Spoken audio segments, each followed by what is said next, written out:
In this project, we're going to deploy MySQL using Azure's fully managed database service, MySQL Flexible Servers. This platform allows you to run production-grade MySQL databases in the cloud without having to worry about infrastructure, high availability, or routine maintenance. We'll walk through provisioning the managed database using Terraform and Bash scripts. You'll learn how to configure a custom virtual network, secure the deployment with private networking, and enable necessary network settings to allow private access to the database. To make it easy to access the database, we also deploy an Ubuntu virtual machine that's public, and on that machine we're going to run phpMyAdmin. That's a lightweight browser-based MySQL client. This allows you to securely connect to your MySQL server and manage it from a browser. For our credentials, we're going to use Azure Key Vault to store the credentials as secrets. Throughout this project, we'll use infrastructure as code and bash scripts to automate every step. You'll see how to apply best practices for security, scalability, network isolation using Terraform. We're also going to load the Sakula sample database. I hope I'm pronouncing that correctly. Sakula is a popular open source database schema that simulates a DVD rental store. You can go to ChatGPT, you can Google it. It gives a realistic structured data to work with, perfect for testing queries, validating the environment, and demonstrating how the environment functions. By the end, you'll have a complete functional and secure MySQL deployment, complete with a PHP interface deployed. This will allow you to take this project and adapt it to your own projects and for your own use. Okay, now let's take a look at the architecture diagram. The first thing is we're deploying an Azure US Central region. And the first thing we're going to do is we're going to create a virtual network for everything we're going to provision. Now, inside the virtual network, it's the MySQL VNet in the project. There are two subnets created.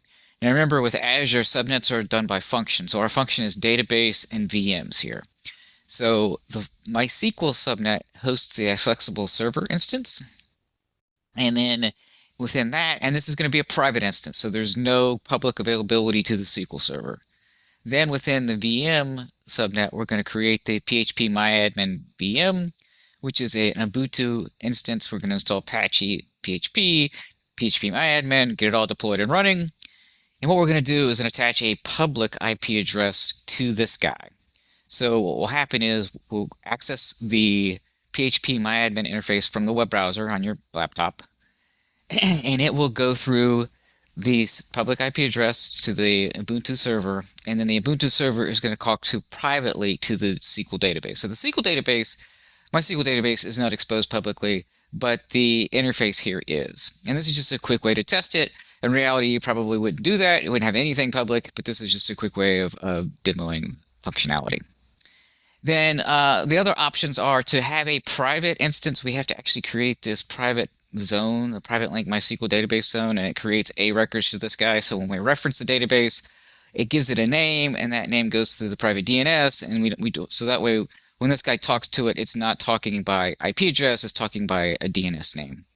And then finally, we've got the credentials. We've got the MySQL credentials that we store for accessing the database. And this is really, for debugging, if you need to access the Ubuntu server running, we also have the VM credentials stored there. Now let's talk about the evolution of managed MySQL services in Azure. Historically, Microsoft offered two deployment models, single server and flexible server. But as of March 2025, single server is being retired, and flexible server is now a recommended option for all new MySQL deployments. So how does flexible server compare to the legacy simple server model? In short, it's better across the board. Flexible server supports full virtual network integration, so you can make everything private. Zone redundant high availability. Single server, obviously single server, you're not going to have any high availability. You have more control over the maintenance windows and the platform as services features. And there are some auto-scaling features and burstable SKUs that you can use within flexible server that is not available in single server. How does this compare to AWS's Aurora RDS? And there are some similarities. AWS Aurora is their sort of flavor of MySQL and Postgres, and it's a similar thing. There's flexible server Postgres and MySQL, and it offers more functionality. And single server is a bit like RDS. There was sort of that dichotomy before. But in general, Azure Flexible Server MySQL does not have as many features as Aurora does. There's no real true serverless option. It supports a lot more read replicas. It's a little bit more robust. If you're going to use MySQL and Azure, the only game in town really is this MySQL Flexible Server, and it works pretty well. Okay, now let's talk about the prerequisites for this project. First off, there's a video out there called Azure and Terraform Easy Setup, which walks through everything you need to do to create the build identity in Azure. But what you're going to need is an Azure account, and you have to have the credentials, which is a set of UUIDs. Again, watch that video. It'll show you how to set that up. Then you need the AZ CLI, and then you also need the latest Terraform code.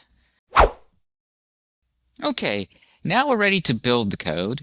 And so to build the code, which first you want to do is grab this section from the documentation, copy that, bring up your development environment, and paste that in.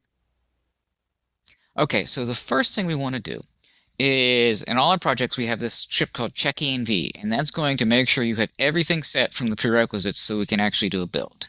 So I'm going to do checkenv, and you see it's going to go in there, and it's going to check AZ, Terraform. JQ is usually installed, but we do verify that it's there. That's the JSON parser for bash scripts, saying, hey, you got the 4 guys defined, and then it actually logs in and makes sure that you have connectivity to your account.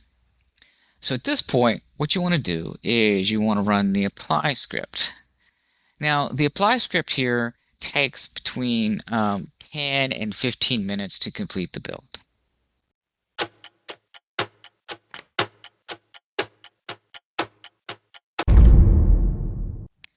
Okay, the build has completed, so now let's take a look as to what got built. So what we're going to do is bring up the Azure console up, and we're going to go to resource groups. So the resource group that gets created is MySQL RG. I know, very original. Click on that. And the first item in this resource group is the Key Vault. So I'm going to open that in a new tab. And when I do that, I can go and get my secrets. And so we have 2 secrets that we've defined, the MySQL credentials, which is the one we're going to actually use in this demo. And so you get that. We'll do show secret value, and we've got that. We'll leave that up because we're going to use that later. So we'll go back to the resource group. And the next thing is the MySQL Flexible Server instance. So we'll drill down into that. And you can see, let's go to the settings, and let's do compute and storage. We're using a relatively small instance type, the B1MS, and it's really, relatively modest in cost.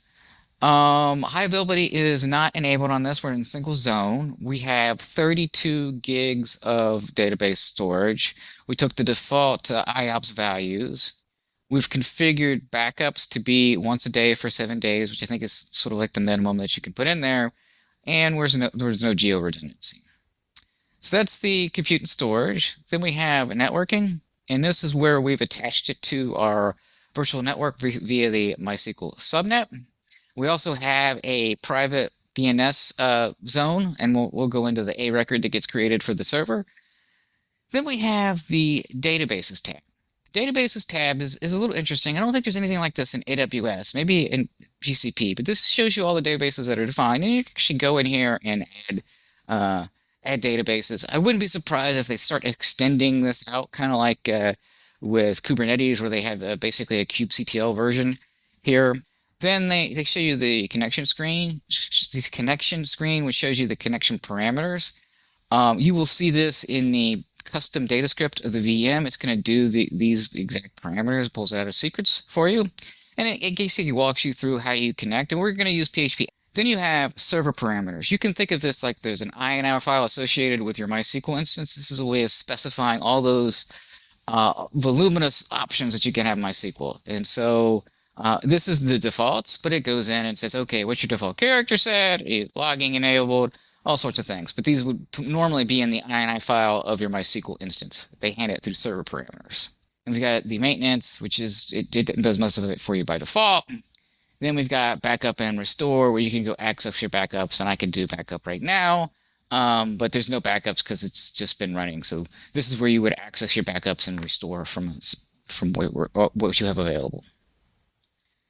Okay, I think that's about it for the flexible server instance. Now we'll go to the VM, the phpMyAdmin VM. Is running Ubuntu, and it has a nice DNS name, which we'll use in a bit. We use also a relatively modest version here, the 1 CPU, 1 gig. It's barely functional, but I'm just trying to keep it cheap for demo purposes. And it's in the VM subnet. So this is sort of a standard Ubuntu virtual machine, and we will connect to it when we do the demo. So the last thing in here is this private link MySQL database. This is a distributed DNS server, essentially with Azure. And if you go look at the record sets, you'll see what happens in the Terraform is the instance associated with the flexible server instance. There's an A record that gets created. Its IP address is 10.0.0.4, and it creates an A record. So if you look at the code, we actually use this DNS name and not the direct IP address. Okay, now let's do a quick demo of the deployment. So I'm going to go back to my Ubuntu environment, and I'm going to do validate, and that is going to go and get the phpMyAdmin public DNS that you can access to, and also wait for the server to be available. So when you build, you'll see it's waiting for a while, but since it's already running, it went and validated and said, yep, it's running. So what I'm going to do is I'm going to copy this guy right here. I'm going to bring up my browser, and I'm going to click on that. So I've got the logon screen now, and so what I need to do is the username is sysadmin, and I'm going to go back to my secrets, and I'm going to pull that. This is the sysadmin and MySQL credentials, so I'm going to pull that out here, and I'm going to put it in. And now we're logged in. Now the first thing that we're going to see is we've got the MySQL database, and we've also got the standard database, but MySQL is the one we're going to look at. We've got the tables, and this is a sample database of a DVD rental store. So what we're going to do is look at a couple of the tables. The first table is the films, and this is the list of films. Now they're all fictional, and the titles are somewhat kind of funny, a fanciful documentary of a frisbee and a lumberjack. It's just nonsense. And so that's for the films. And then we also have the actors. And you've got these are all made up actor names. And you'll see you have an actor ID. You've got a film ID or film here that has a film ID. And so all these things have primary keys and foreign keys that you can do joins on. And so what we have in the documentation is we have a couple of joins we'll look at. They're not trivial, but they're not that complicated. So I hit the SQL tab here, and I'm going to go back to my documentation, and I'm going to go to the very end, and I'm going to take this first one here. And what we're going to do is join the actor table and the film table to get a list of actors around the films. So I'm going to hit that. I'm going to hit go. You'll see it's joined a couple of tables, and it's got the Academy Dinosaur, the film title, and then the actor name. So that's one way of doing this query. Okay, for the second query, I'm going to go back to the documentation. I'm going to copy query 2, go back into here, make sure the query structure is not empty, paste it in there, and hit go. And what you'll see is the same kind of report as before, but instead of having a list of every actor, it's going to say the film, and then all the actors are separated by a comma separated list. So it's just two ways of slicing the data. Again, if you go to ChatGPT or Google, you'll see all sorts of examples on the MySQL database. So these are just some very simple queries to get you started. Okay, at this point, we have done the demo, and I'm going to log out. And what we want to do is be good stewards of our cloud account. I'm going to go back to our here, hit clear, and I'm going to run destroy. Now, destroy takes about the same time as the build, so they're symmetrical in this case. So it's 10 to 15 minutes.